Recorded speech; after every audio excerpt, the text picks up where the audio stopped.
नमस्कार। आकाशवाणी से प्रस्तुत है समाचार प्रभात।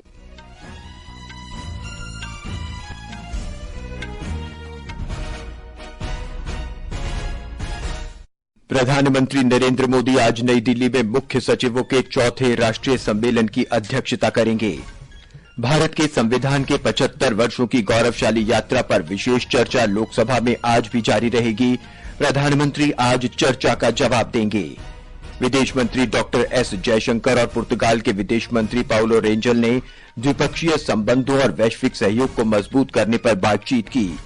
दक्षिण कोरिया में मार्शल लॉ लगाने की राष्ट्रपति यून सुक येओल की कोशिश के बाद उनके खिलाफ दूसरे महाभियोग के प्रस्ताव पर सांसद आज मतदान करेंगे। ऑस्ट्रेलिया और भारत के बीच बॉर्डर गावस्कर ट्रॉफी का तीसरा क्रिकेट टेस्ट मैच ब्रिस्बेन में शुरू और ओमान के मस्कट में महिला जूनियर एशिया कप हॉकी के सेमीफाइनल में आज भारत का मुकाबला जापान से। समाचार प्रभात के साथ मैं नवीन सक्सेना। प्रधानमंत्री नरेंद्र मोदी आज नई दिल्ली में मुख्य सचिवों के चौथे राष्ट्रीय सम्मेलन की अध्यक्षता करेंगे। हमारे संवाददाता ने बताया कि सम्मेलन में सभी राज्यों और केंद्र शासित प्रदेशों के मुख्य सचिव, वरिष्ठ अधिकारी तथा विभिन्न क्षेत्रों से जुड़े विशेषज्ञ भाग ले रहे हैं।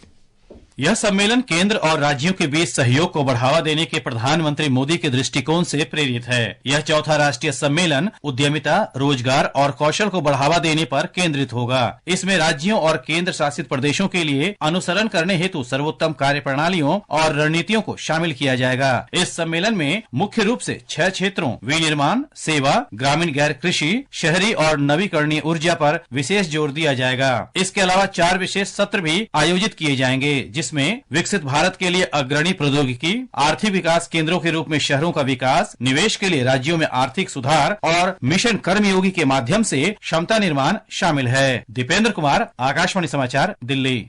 भारत के संविधान के 75 वर्षों की गौरवशाली यात्रा पर लोकसभा में चर्चा आज भी जारी रहेगी। प्रधानमंत्री नरेंद्र मोदी आज ही चर्चा का जवाब देंगे। संविधान को अंगीकार किए जाने के 75 वर्ष पूरे होने के अवसर पर कल लोकसभा में 2 दिन की चर्चा शुरू हुई।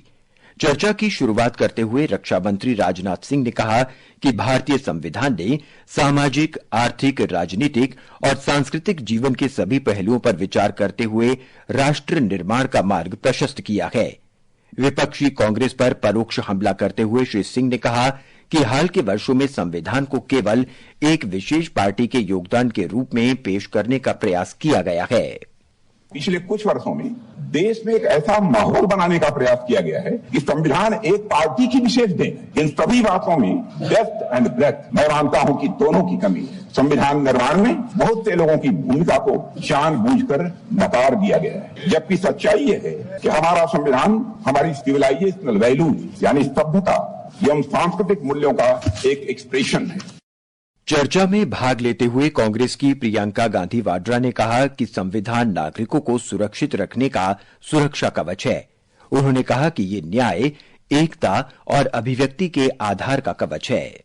हमारा संविधान इंसाफ, उम्मीद, अभिव्यक्ति और आकांक्षा की वो ज्योत है जो हर हिंदुस्तानी के दिल में जलती है। इस ज्योत ने हर एक भारतीय को ये पहचानने की शक्ति दी कि उसे न्याय मिलने का अधिकार है, कि उसमें अपने अधिकारों के लिए आवाज उठाने की क्षमता है। बाद में सदन की कार्यवाही दिन भर के लिए स्थगित कर दी गई। इस विषय पर अभी चर्चा पूरी नहीं हुई है। प्रधानमंत्री नरेंद्र मोदी ने कहा है कि महाकुंभ 2025 एकता और समानता का ऐसा महायज्ञ होगा जो राष्ट्र का मार्गदर्शन करेगा और पूरे विश्व में इसकी चर्चा होगी। श्री मोदी प्रयागराज के संगम क्षेत्र में कल महाकुंभ 2025 का औपचारिक उद्घाटन करने के बाद जनसभा को संबोधित कर रहे थे।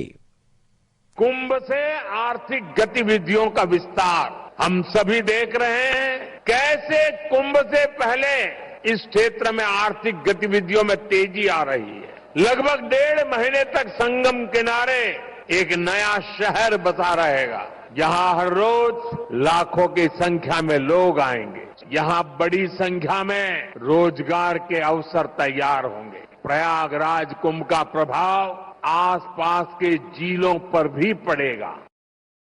महाकुंभ आधिकारिक रूप से अगले वर्ष 13 जनवरी से 26 फरवरी तक होगा। इस अवसर पर प्रधानमंत्री ने लगभग 5,500 करोड़ रुपए की विकास परियोजनाओं का शुभारंभ किया। ये समाचार हमारी वेबसाइट www.newsonair.gov.in और हमारे news on AIR mobile app पर भी उपलब्ध हैं। विदेश मंत्री डॉक्टर सुब्रमण्यम जयशंकर ने कल नई दिल्ली में पुर्तगाल के विदेश मंत्री पाउलो रेंजल के साथ प्रतिनिधि स्तर की वार्ता की।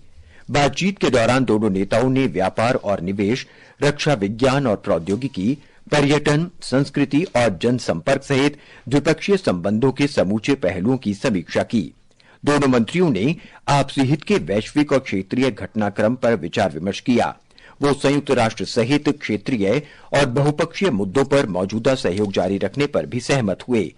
विदेश मंत्रालय ने एक बयान में कहा कि भारत और पुर्तगाल अगले वर्ष राजनयिक संबंध स्थापित होने का 50वां वर्ष मनाएंगे।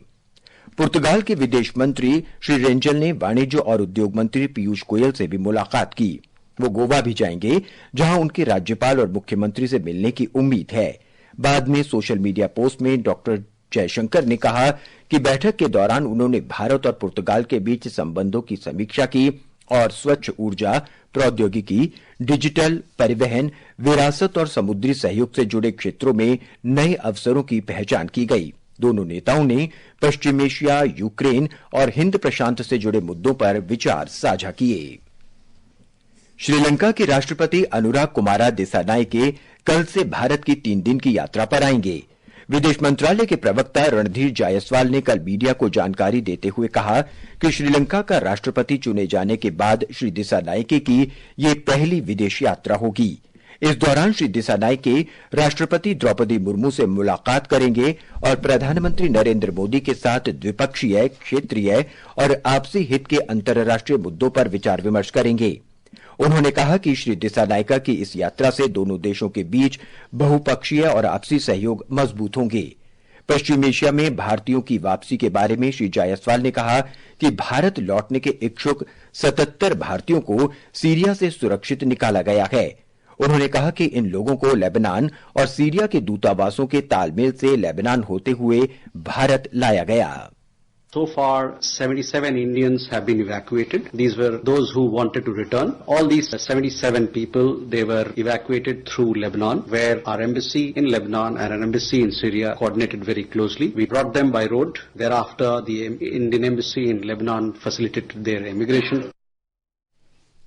दक्षिण कोरिया में सांसद देश में मार्शल लॉ लगाने की राष्ट्रपति यून सुक येओल की कोशिश के बाद उनके खिलाफ दूसरे महाभियोग के प्रस्ताव पर आज संसद में मतदान करेंगे। मतदान भारतीय समय अनुसार दिन में लगभग 12:30 बजे शुरू होगा। एक रिपोर्ट।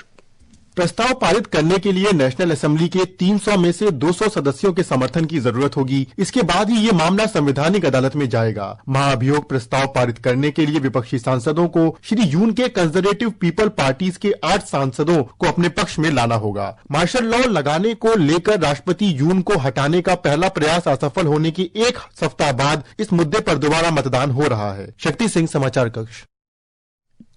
शिक्षा मंत्री धर्मेंद्र प्रधान ने कहा है कि सरकार महिलाओं के विकास के दृष्टिकोण को बदलकर महिलाओं के नेतृत्व में विकास लाने के लिए प्रतिबद्ध है।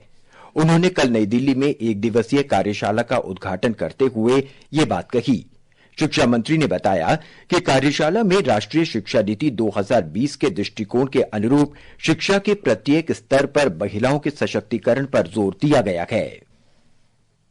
जो न्यू वर्ल्ड आ रही है उसमें नॉलेज बेस्ड इकोनॉमी में भारत में स्टेम एजुकेशन में महिलाओं की पार्टिसिपेशन बढ़ रही है। ये बहुत ही एक सिल्वर लाइन है। ये आने वाले दिनों में और बढ़ेगी। सीबीएसई स्कूल्स में, गवर्नमेंट स्कूल में वुमेन पार्टिसिपेशन ज्यादा है, गर्ल्स स्टूडेंट्स ज्यादा है।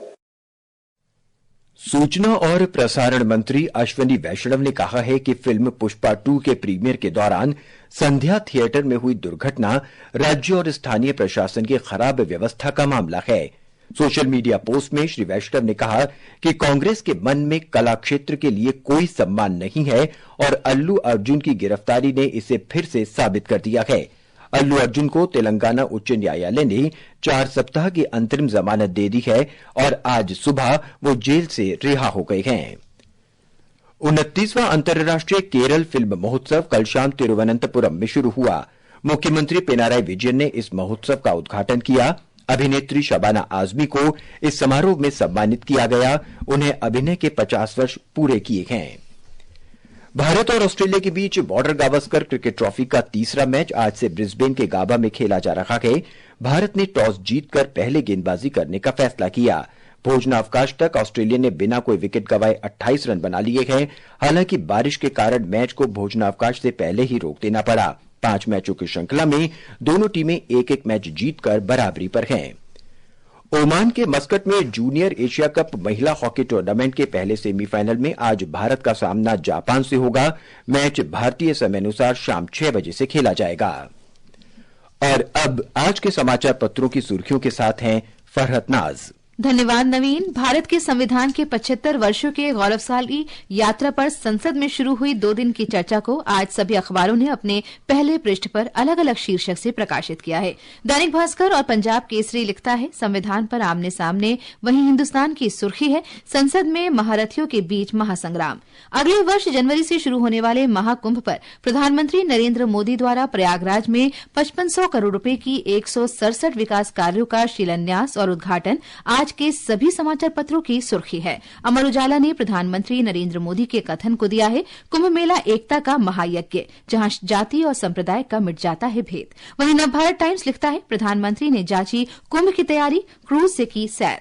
लोकसभा में विदेश मंत्री सुब्रमण्यम जयशंकर के बयान, लद्दाख से देपसांग में सभी निरीक्षण स्थलों तक जाएंगे सुरक्षा बल को जनसत्ता सहित सभी समाचार पत्रों ने दिया है। ईपीएफओ सदस्यों के लिए एटीएम से धन निकालने की सुविधा जल्द शुरू होने को लोक सत्य और जनसत्ता ने अपनी सुर्खी बनाया है। वहीं किसानों का आज फिर दिल्ली कूच, शंभू बॉर्डर पर हरियाणा की पुलिस ने मजबूत किया सुरक्षा का घेरा। दैनिक जागरण की खबर है, लगभग सभी समाचार पत्रों ने सुप्रीम कोर्ट के बयान को भी दिया है, विरोध प्रदर्शन का गांधीवादी तरीका अपनाए किसान।